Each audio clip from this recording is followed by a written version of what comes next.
اعوذ باللہ من الشیطان الرجیم بسم اللہ الرحمن الرحیم۔ اللہ کے رسول صلی اللہ علیہ وسلم نے فرمایا، کیا تم جانتے ہو کہ کون لوگ بغیر حساب کے جنت میں جائیں گے؟ تو صحابہ نے عرض کیا، اللہ اور اس کے رسول بہتر جانتے ہیں۔ تو آپ صلی اللہ علیہ وسلم نے فرمایا، اللہ پر یقین رکھنے والے،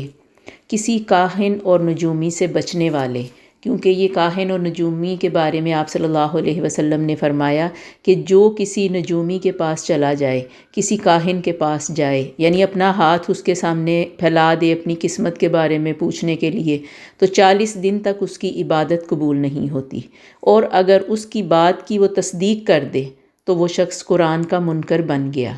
ایسے لوگ جو کاہنوں کے پاس نہیں جاتے، صرف اللہ کی ذات پر توکل کرتے ہیں اور اپنے جسم پر ڈم بھی نہیں لگاتے، یعنی یہ جو ٹیٹوز وغیرہ بناتے ہیں وہ نہیں کرتے، قیامت کے روز اللہ انہیں بغیر حساب کے جنت میں لے جائیں گے۔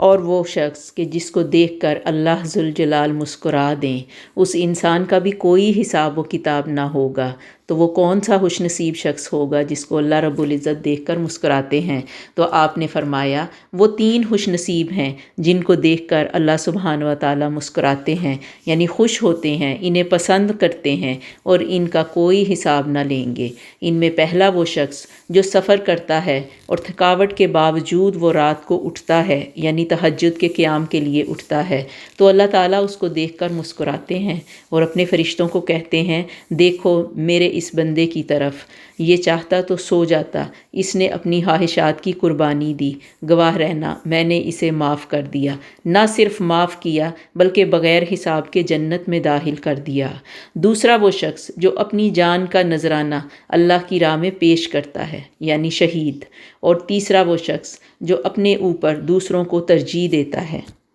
یعنی اپنی تکالیف کو بھلا کے دوسرے کی خوشی میں شامل ہوتا ہے، دوسرے کی خوشی کا خیال رکھتا ہے۔